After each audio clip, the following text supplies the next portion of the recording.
Okay, good morning, and it is now day 7, I believe, and our trip going south along the number 1 highway in California got cut a little short because most of it's closed.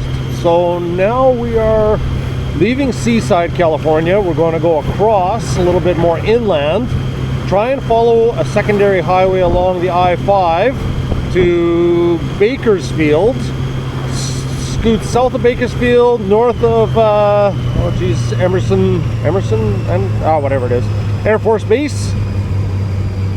Yeah.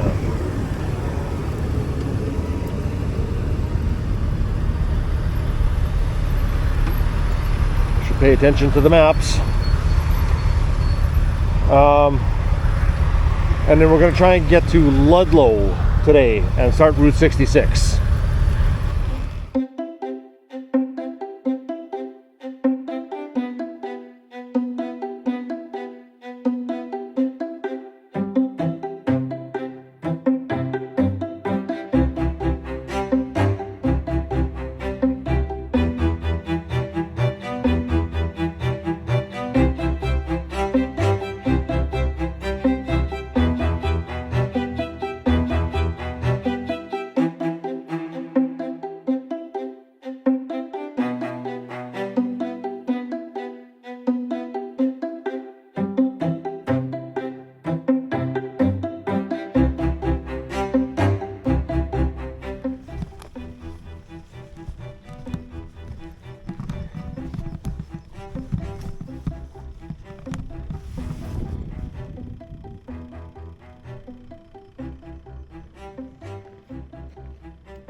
So we just stopped and poured our reserve fuel tanks into Stevens and Doug's bike. There's no services for 53 miles. And Stevens' bike was running low on fuel, probably from the traffic jam that we had. And as soon as he told me, we passed basically the last gas station. We pulled into a small town. Didn't find anything, but I guess it was on the second approach into town that there might have been gas. So, no worries. Poured the gas in. Ed and I are pumping our reserve tanks in as we speak. And another probably 50 miles to Coalinga. What a change in scenery.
by the way. It's up to 27 degrees.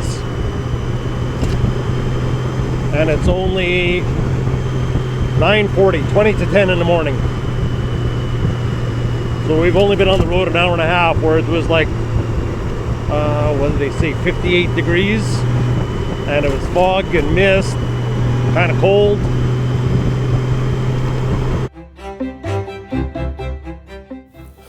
This highway ran just beautifully all the way into Coalinga, where it got up to almost 36, 37 degrees. We had to stop. We bought some ice, we bought some drinks, we soaked our cooling vests, some of us for the first time.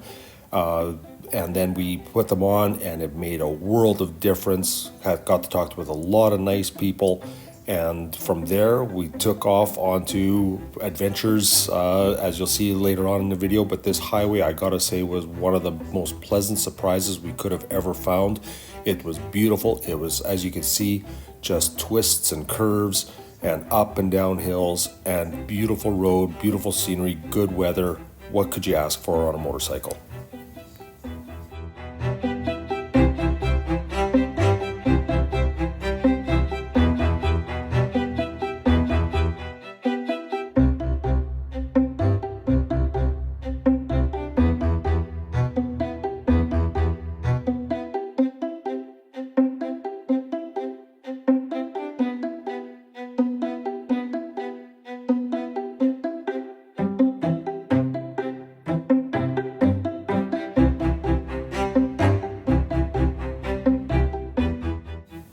Some of you may be wondering, when I mentioned earlier that Ed and I were pumping into our tanks as we speak.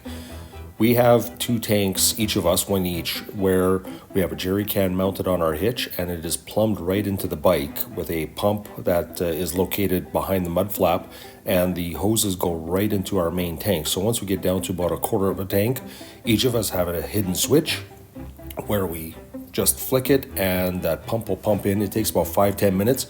But it'll give us an extra 3/4 of a tank. I'll post a video on it a little later on after this series is done to show how that all works. So we can actually get anywhere from our standard 2.5, 3 hours up to 5.5, 6 hours.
After Coalinga, we had our cooling vests on, and we were all refreshed and ready to get going.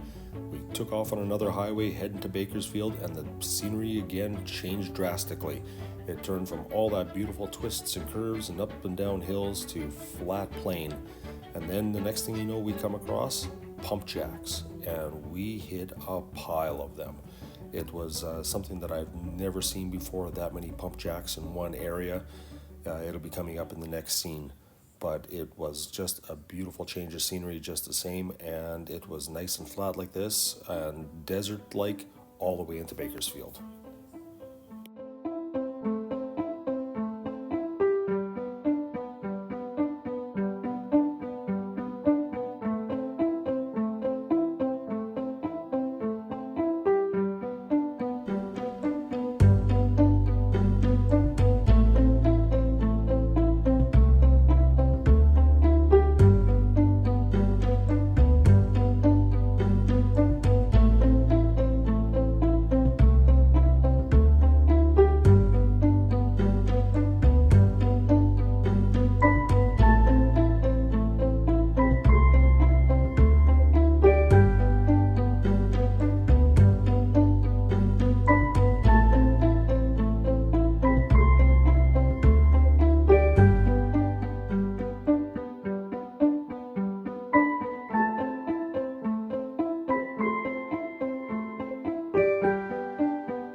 Welcome to Bakersfield, California. Plus 36, we got our cooling vests on. Already stopped and cooled them off once again. Some water. So far traffic's not bad. Let's hope it stays this way. After Bakersfield, we got on this highway for a while, and then we hit a mountain pass. Being that it was 36 degrees, as I said, Doug's bike started heating because he was on a trike and pulling a trailer, and we had to take our time, but we made it. Unfortunately, at a Walmart where we were getting some more refreshments for the evening, Doug's trailer lash decided to break, so we had some more fun for the next day.